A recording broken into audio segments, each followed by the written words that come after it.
roll for the Meridian Post.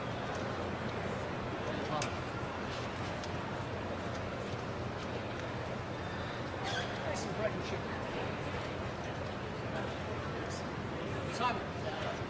Simon. You can play one more and it should take us right up to it. Thank you.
Thanks for the business cards.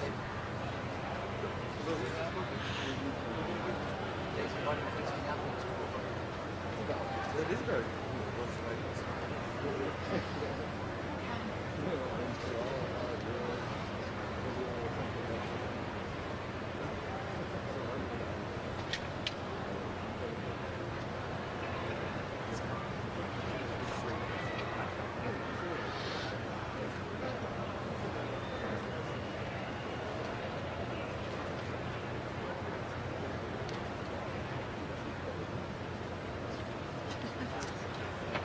Simon, are we okay?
Army of the Nile.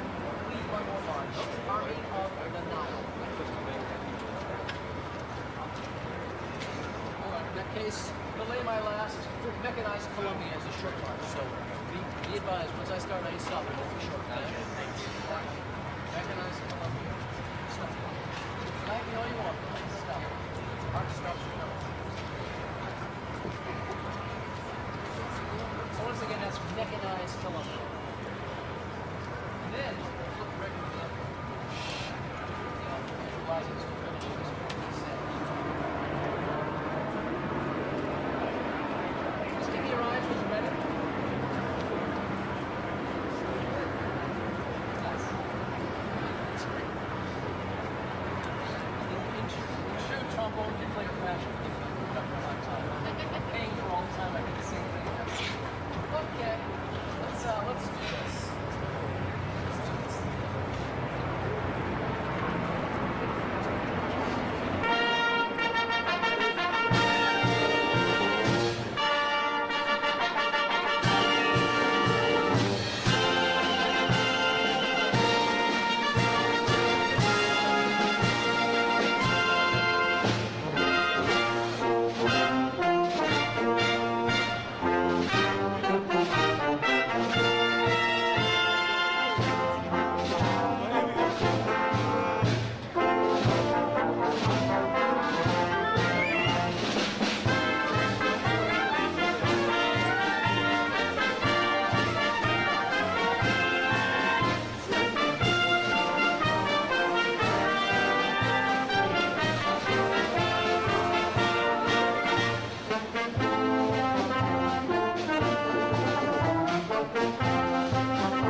None.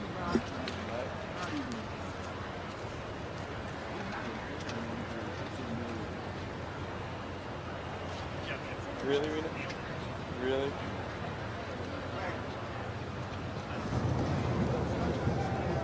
All right, another year. Another year.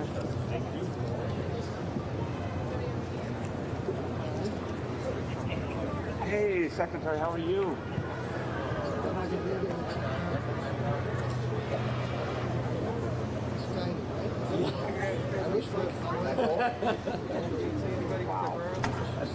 That's sort of a reminder to us all. Ladies and gentlemen, good morning. Good morning. I'm Susan Marinoff-Zausner, the president here at the Intrepid Sea, Air, and Space Museum. On behalf of our Board of Trustees and all of us here at the Intrepid, it is an absolute honor to welcome you to our annual Memorial Day ceremony. We extend a special, very special welcome, particularly to those military personnel and veterans who are here with us today. We salute you for your commitment to the security of our nation, and we salute you for protecting the freedom we enjoy in this country every day.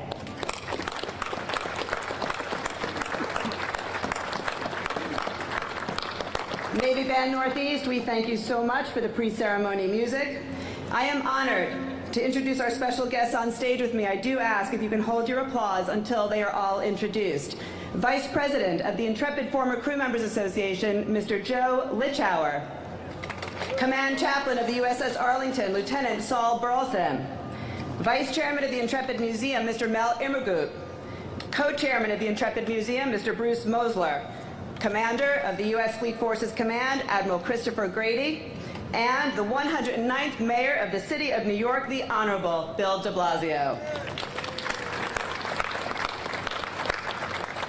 We are also honored to welcome some very special guests who are here with us today. Please hold your applause, if you will, again until the end.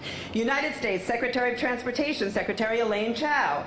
Congresswoman Carolyn Maloney will be joining us shortly. World War II veteran and Doolittle Raider, Lieutenant Colonel Richard Cole. Rear Admiral Stephen Poulin, United States Coast Guard Commander, 1st District, Boston. Rear Admiral Jack Scorby, Commander, Navy Region, Mid-Atlantic. Rear Admiral John Meyer, Commander, Carrier Strike Group 10. Commissioner of the New York City Department of Veterans Services, Brigadier General, retired, Lori Sutton. Thank you for being here. I would also like to welcome our guests from the German Armed Forces Command and Staff College. We are thrilled that you're here with us today. Ladies and gentlemen, please rise as our national colors are advanced, and please remain standing for the performance of our national anthem by the Navy Band Northeast and for the invocation by Chaplain Saul Burleson. Present the colors.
Let us pray. O Lord our God, we remember before you this day the men and women of our armed forces who gave their lives that freedom and justice could live. We recall their sacrifices and offer them anew upon the altar of liberty. Grant, gracious Father, that their deaths not be in vain, and that liberty and peace continue in America through our efforts. Give us an abiding sense of the heritage that our veterans have bestowed, a heritage that is found on the hallowed grounds of the USS Intrepid, where sailors gave their last full measure of devotion in the battles of Leyte Gulf and Okinawa through Vietnam. Look mercifully upon us, we ask, in honor of their sacrifices, and also upon the unrest of the world. Draw all people to yourself and to one another in the bonds of peace. Grant understanding to the nations that they may be united in a compassionate community where there is justice and mercy, truth and freedom. Finally, we commend your gracious care in keeping all women and men in armed forces at home and abroad. Endow us with the strength and resolve to continue down the path of selfless service modeled by those who have come before. Defend us day by day with your heavenly grace. Give us courage to face the perils which beset us, and grant us a sense of your abiding presence wherever we may be. To the Father of all liberties we pray. Amen. Thank you so much, ladies and gentlemen. Please be seated. On Memorial Day, we honor all who have made the ultimate sacrifice protecting our nation and our freedom. We're so pleased that of all the places you could have chosen to have been today, you chose to honor and remember right here next to this legendary aircraft carrier we all call Intrepid. Throughout Intrepid's history, more than 270 of its sailors gave their lives aboard this ship and in the skies above her. Many of the brave men who served with them are here with us today. May I ask all of our Intrepid former crew members, please stand up, please be recognized.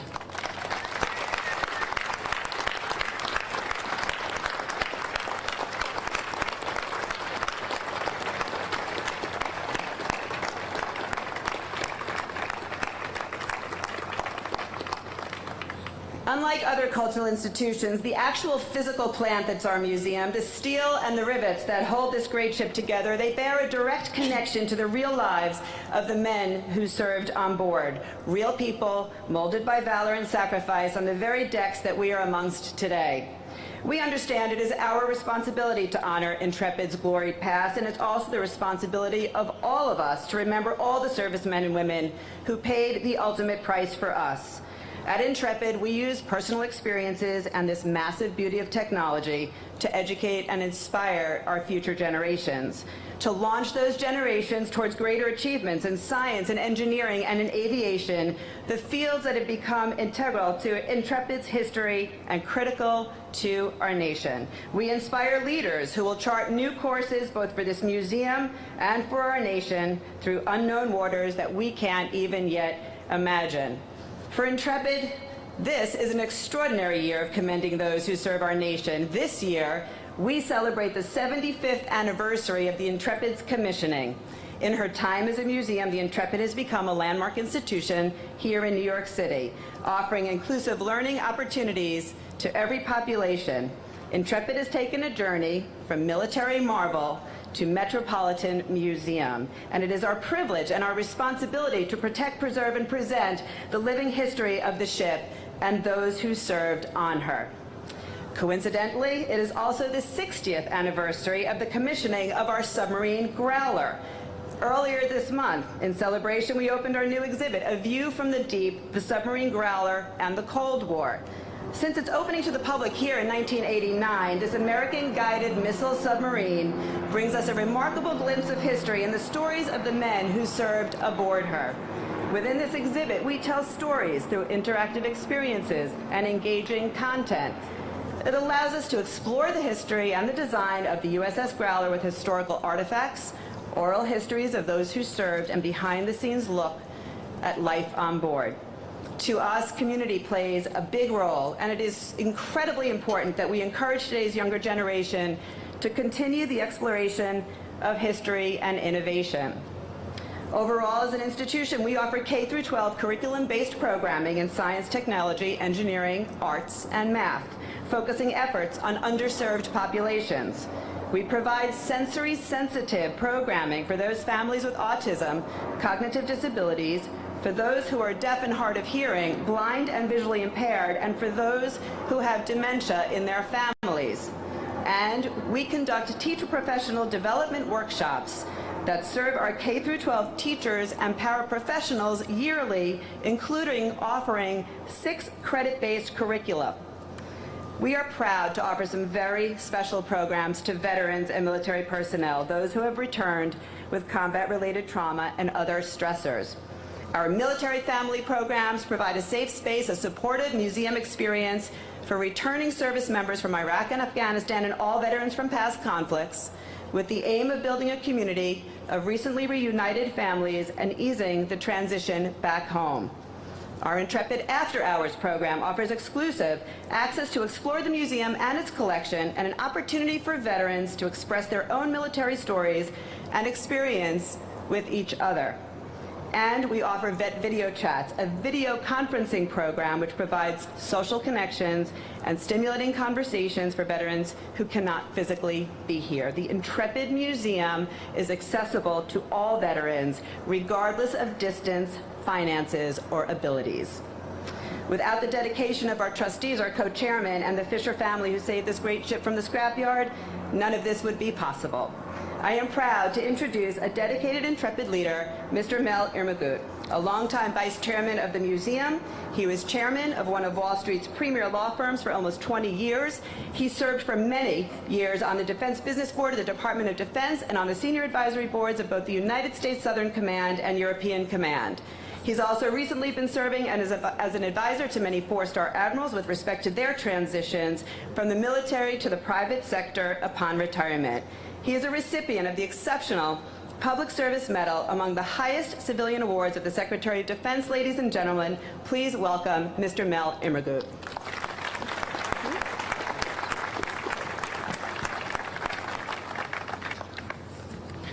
Thanks, Susan.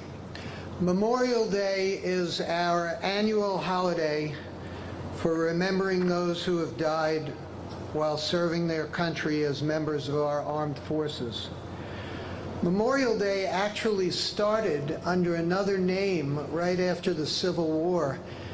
And I know when I talked to my daughter, she hasn't ever even heard of that name. But those of us who have been around for a while know Memorial Day by the name Decoration Day.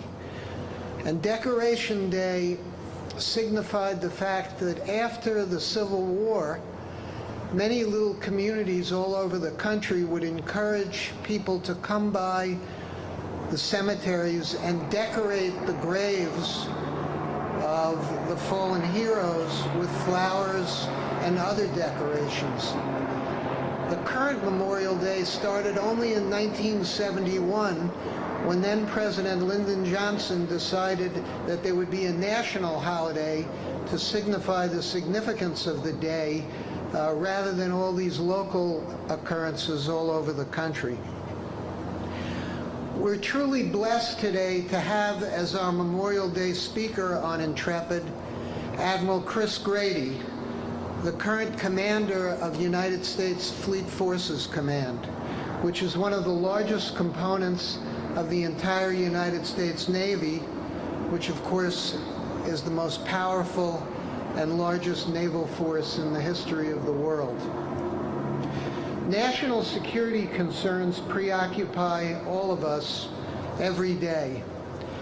Terrorism, as embodied by ISIL and Al-Qaeda, aggressive foreign state powers like North Korea and Russia, relations with friendly countries like our NATO alliance members, budgetary constraints, and a host of other issues make our military as important now as it has been at any time in our history.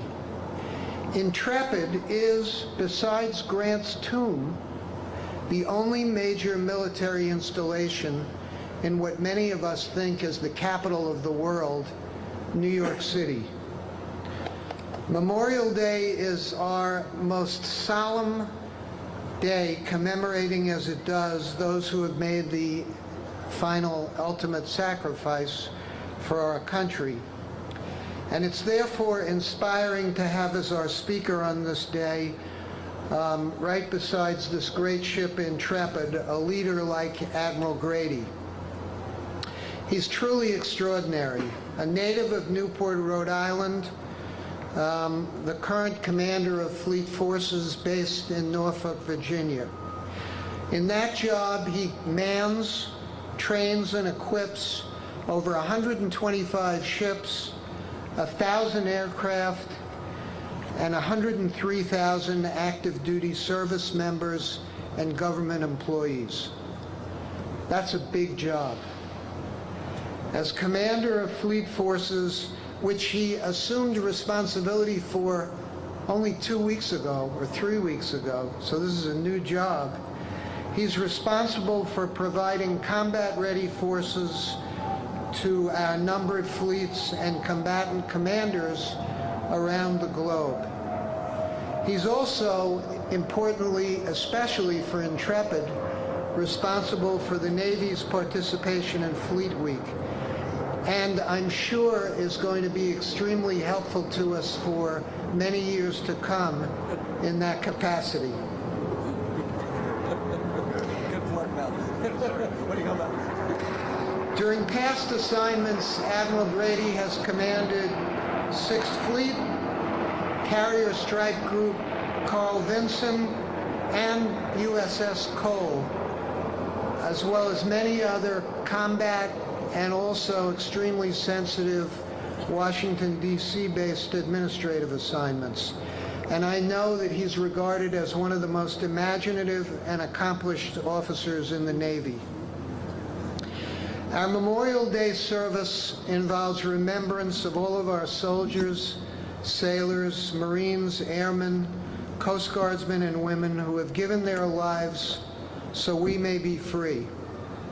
We have had a tradition on Intrepid of Memorial Day speakers from all branches of the military. Obviously, being next to Intrepid and with Arlington, which unfortunately we can't see because Carnival Horizon must have paid a lot to get and block our view of Arlington, it's extremely powerful and exciting to have one of our nation's leading naval officers as our speaker this year to lead us in our remembrance. So it's with the greatest honor and respect that I present to you the Commander of United States Fleet Forces Command, Admiral Chris Grady.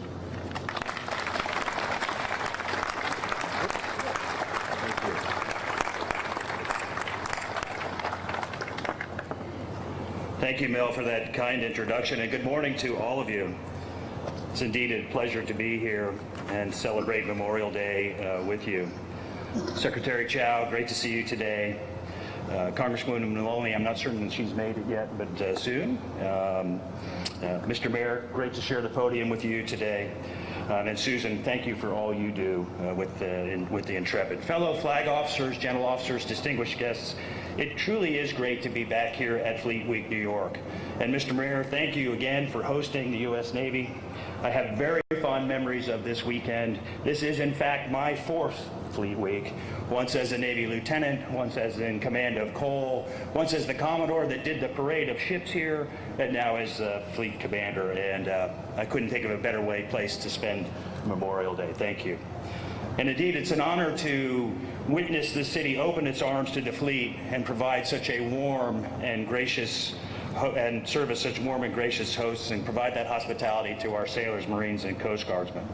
And it starts here at the Intrepid. So to the Intrepid staff, celebrating 75 years since the commissioning of this great warship, you all do a fantastic job keeping the legacy of the ship and her crew alive and well. Such an important piece of history, no doubt.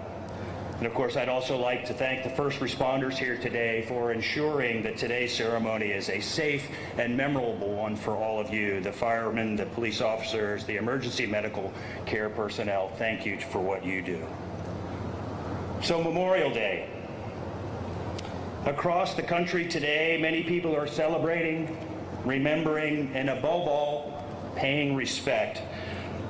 Respect for those who sacrificed their lives to protect our way of life, our American values, and our ideals of life, liberty, and the pursuit of happiness.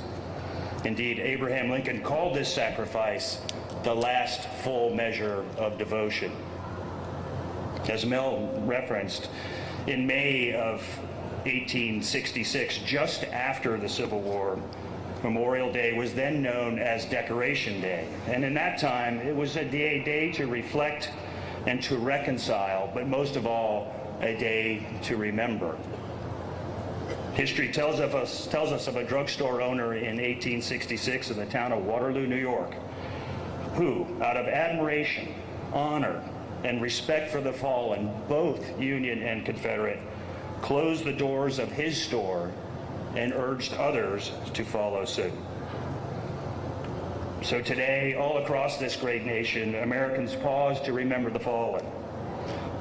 And while often Memorial Day is seen as the first day of summer with outdoor barbecues and parades and remembrances, not unlike what we see here today and throughout the 5 boroughs, it's about honors, ceremony, and formality, all in the name of recognizing the sacrifices of the fallen, all executed with the utmost respect and in full recognition of the sacrifices of those who have gone before us, those whose loyal devotion to duty created the very foundation of our success in this great country.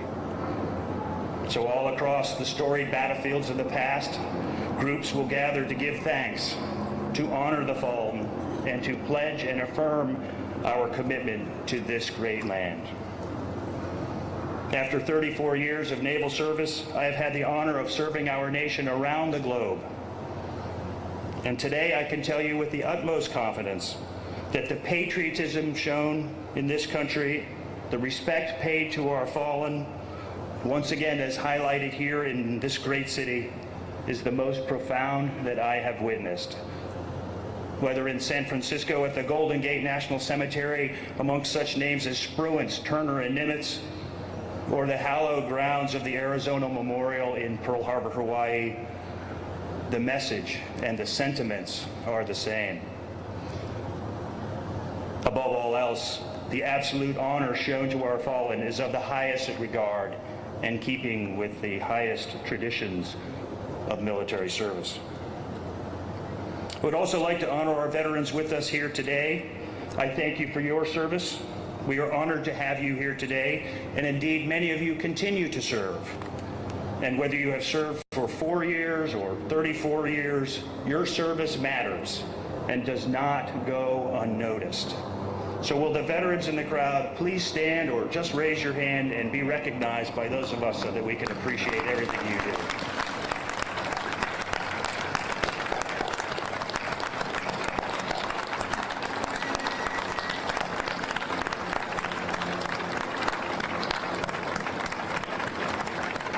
Thank you. And of course, we also shall never forget those warriors who did not come home. All across this great land, family members and friends mourn those who never returned from the battlefield. One in particular I would like to talk about today. A U.S. Marine who served in Vietnam. He was born in Brooklyn in 1934 and was a 1952 graduate of Xavier High School right here in Manhattan. Donald Gilbert Cook was the first Marine captured in Vietnam and was awarded the Medal of Honor for his heroic actions while in captivity. For nearly 3 years, Cook led 9 other American POWs in captivity, always looking out for their health and welfare, while always complying with the spirit and intent of the U.S. Military Code of Conduct. Those who were inspired while being captive, inspired by Cook, speak of his willingness to bend, his unwillingness to bend, his unwillingness to aid the enemy, and his absolute unwillingness to betray his unwavering faith in God. He was, in fact, the quintessential hardcore resistor who saw the jungle prison camps as an extension of the battlefield upon which he continued to fight empty-handed. Donald Cook's strict adherence to the Code of Conduct is legendary. Article 4 of the Code clearly states, "If I become a prisoner of war, I will keep faith with my fellow prisoners. I will give no information or take part in any action which might be harmful to my comrades. If I am senior, I will take command. If not, I will obey the lawful orders of those appointed over me, and I will back them up in every way." Colonel Cook lived his life by this very code. It drove him to be the Marine all hoped to be. There was the code and nothing else except his deep and abiding faith. Moved from one jungle prison camp to another over the course of 3 years, he stoically endured torture, starvation, and maltreatment. Colonel Cook finally succumbed to malaria and died on a simple jungle path in December 1967. To this day, his remains have never been recovered. And today, we honor his service as the epitome of the Navy and Marine Corps core values of honor, courage, and commitment. We honor his legacy, and we shall never forget his fighting spirit and his absolute unwillingness to quit. We must remember Donald Cook's own words to his 4 children: do what is right and just, no matter the personal cost. This was the personal creed that he lived by. As an example of the profound impact that Cook had on our country and the Department of Navy, a United States naval warship, the USS Donald Cook, an Arleigh Burke-class guided missile destroyer that served under my command in 6th Fleet, with 300 proud sailors aboard, quietly patrols the seas of the Eastern Mediterranean this very day, carrying his namesake and time-honored motto of faith without fear. The Windsor Terrace neighborhood in Brooklyn also proudly remembers this warrior's legacy. Colonel Donald Cook Square is within a busy intersection in Brooklyn where McDonald and Canton Avenues join the Fort Hamilton Parkway. Like Colonel Cook, there are countless others who have never returned. These fearless warriors represent the very best of America and the less than 1% of Americans who choose to serve in uniform today. Today we bear true faith and allegiance to the fallen across the hallowed grounds and monuments and battlefields on or above the sea. When we speak of hallowed grounds, there is no more sacred than right here in New York City. As over 2,000 sailors and Marines have gathered this weekend to once again pay tribute to our fallen, to have our faith restored by the sincere patriotism and respect shown by New Yorkers, we are forever grateful. This bond between your military and the people that it serves ensures that our fleet, when called upon to act, is resolute, ready, and lethal on arrival. It's what the nation demands. And to our military families, many of whom are here today, your service to our great nation is never taken for granted. I often say that family readiness equals operational readiness. Thank you all for being here today. Thank you for your steadfast devotion to our country and for your patriotism. Your continued support truly ensures that our cutlass remains sharp.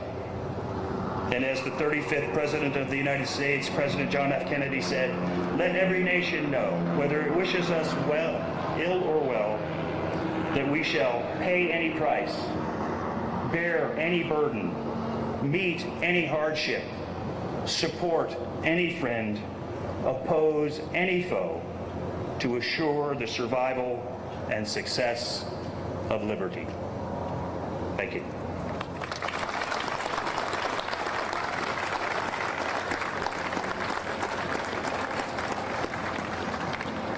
Thank you so much, sir, for your important, very important words this morning. Ladies and gentlemen, I'd like to introduce co-chairman of the Intrepid Museum, Mr. Bruce Mosler.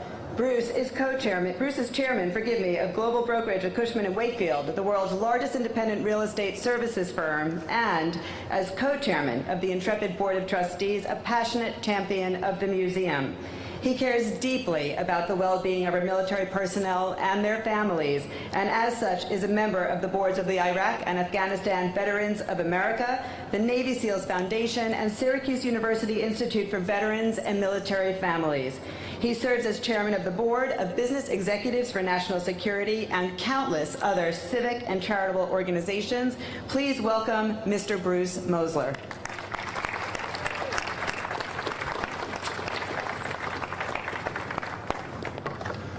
Good morning. Better.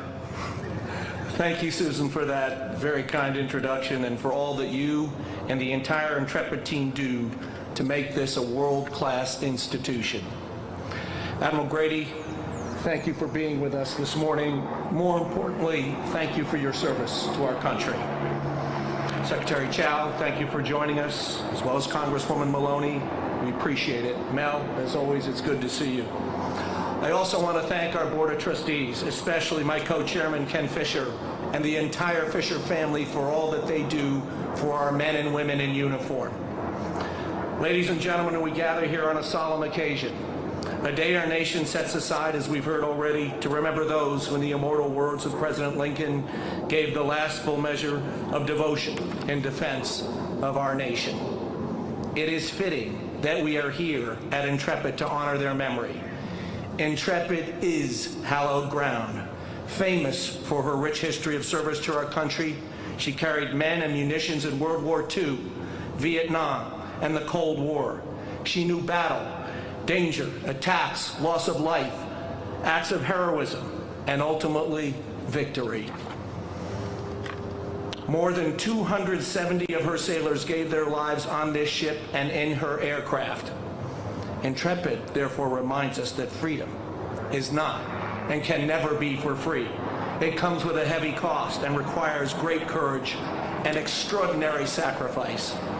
This year, as Susan has said, is particularly important to this institution as we celebrate the 75th anniversary of the commissioning of this great ship in 1943. And from that day to this day, Intrepid honors our heroes' sacrifice by reminding our youth of the heavy price that the 1% who wear the uniform must pay to maintain our freedom. 24 hours, 7 days a week, more than 260,000 of these men and women are forward deployed around the world in harm's way, and they are indeed prepared to lay down their lives in defense of our freedoms. They are the fine line protecting the future that we want for our children from a present that could snatch away what we often take for granted. We remember on this day that their service has a very high cost, for which as a nation we must be eternally grateful. So in their honor, I urge you today to please take nothing for granted and pause with me to mark a special moment on behalf of those who keep our country safe. Thank you. Because we know our national security carries a cost, we must be vigilant and clear-minded in assessing our standing around the world. Ladies and gentlemen, we as a country are at a serious inflection point in world affairs. The choices our nation makes at this time will determine the direction we take for many, many generations to come. The world requires, in fact, the world is asking for the leadership of the United States. Leadership is negotiating a fair deal with Iran while not forgetting their dominant role in funding terrorism in the Middle East. Leadership is sending Russia and China a message of strength in the face of territorial aggression in the Ukraine or saber-rattling in the South China Sea. And finally, leadership requires a cautious and thoughtful approach to an unpredictable nation like North Korea. The world looks to us because we are founded on the proposition of freedom. On this day here in the city that's home to the Statue of Liberty, where the terrorists struck on 9/11, we must commit to holding firm to our nation's ideals, defending our friends, and promoting democratic values.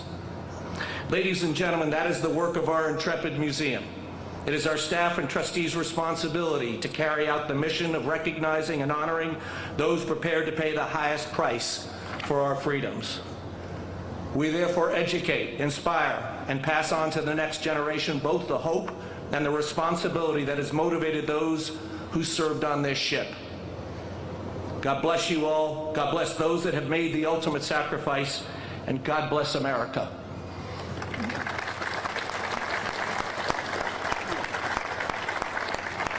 And now, ladies and gentlemen, distinguished guests and members of the military, it is my great privilege to introduce a great New York leader and a great friend, Mayor Bill de Blasio. Not yet, sir, not yet, sir. Not yet. Seemed like An anxious mayor.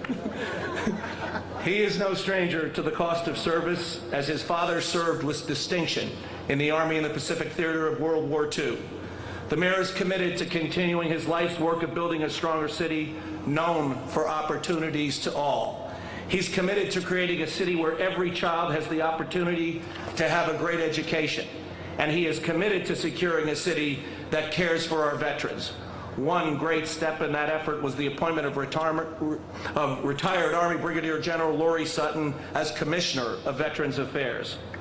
With the mayor at the helm, I am optimistic that New York can be a place where people from all walks of life have equal opportunities to get a great education, to raise a strong family, to own a business and invest in their neighborhoods. Ladies and gentlemen, it is now my privilege and honor to introduce the 109th mayor of our great city, Mayor Bill de Blasio.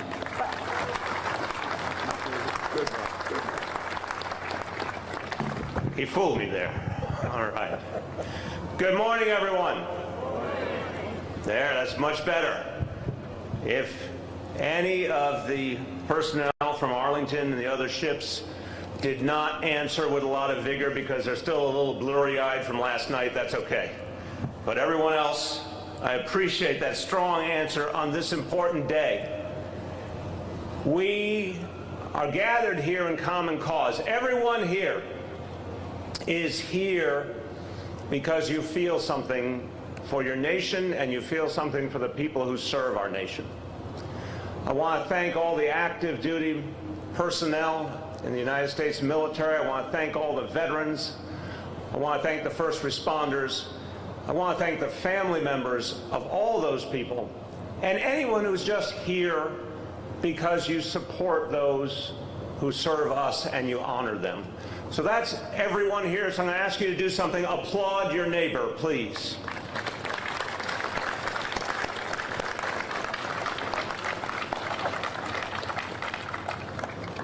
Admiral, thank you for your tremendous service to this country and for your powerful remarks. And this is a man who truly loves New York City. I appreciate that. All New Yorkers appreciate that. 4 Fleet Weeks, that's pretty good. Thank you, Admiral. I want to thank our very special guest, Secretary Chow. An honor to have you with us today in New York City. Congressmember Maloney, thank you so much. Also want to thank, of course, everyone who serves in our New York City Department of Veterans Services. And they are an energetic group who want to serve veterans every day, especially the very energetic Commissioner Laurie Sutton. Thank you, Commissioner.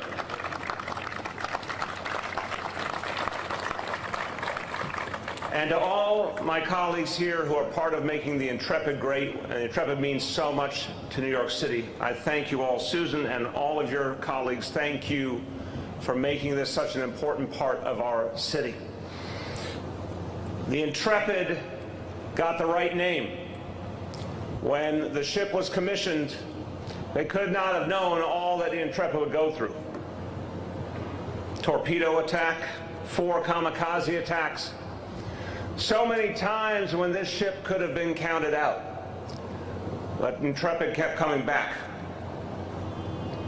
And everyone who served on this ship, I thank you and I honor you. And I feel a special connection to all of you and to this ship because of my dad's service that you heard about a moment ago from Bruce. While Intrepid was in the seas around Okinawa and Leyte Gulf, my dad was on the ground with the U.S. Army. And those were such intense battles, particularly Okinawa. Legendary for all the men who served and gave so much.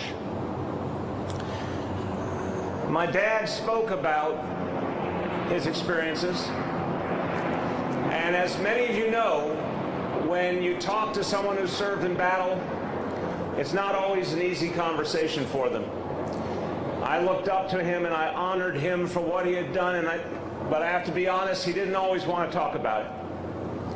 But sometimes he would let his memories come forth.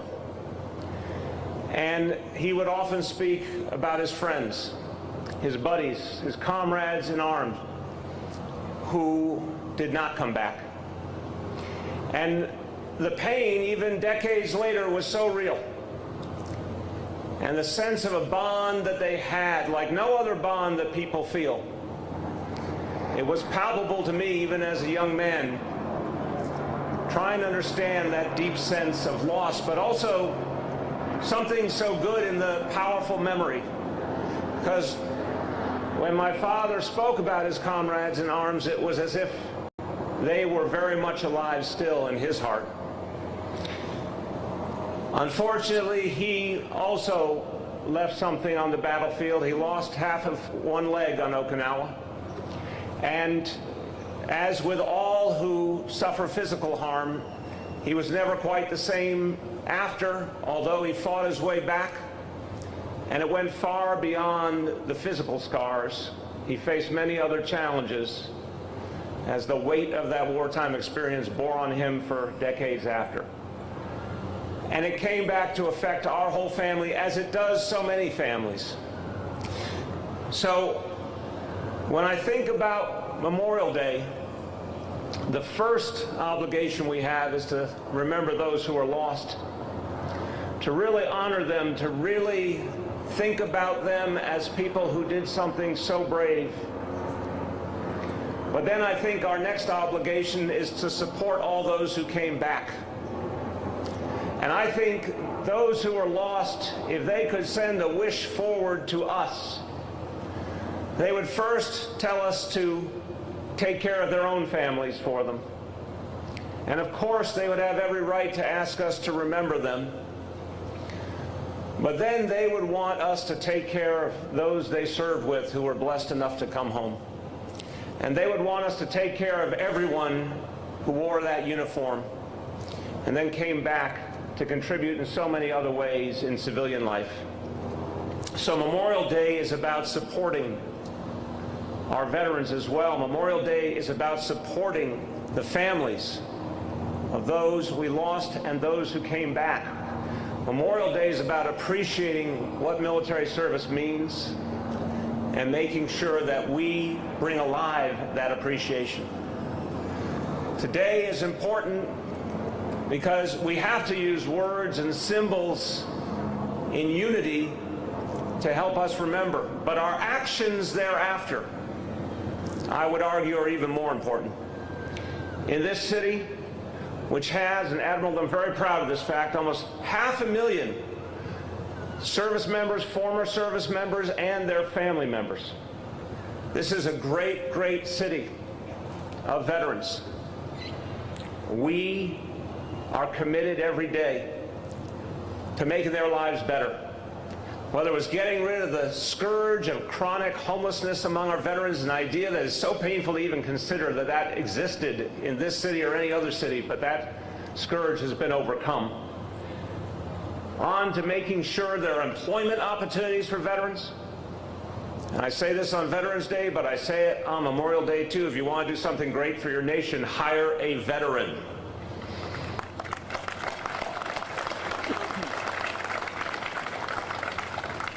And finally, to making sure that our veterans get the health care they deserve, and to say openly and respectfully to all, that health care sometimes is physical health care, sometimes it's mental health care, some need both. There is no dishonor in any of that. It's our job to make sure all is available and to respect people by actually giving them that helping hand. That's what we must commit ourselves to. So I conclude by saying this city is so proud of all of you. And when Fleet Week comes each year, we open our arms and welcome. It's a joy to be able to say thank you and to honor those who have done so much good for all of us. Thank you, and God bless you all.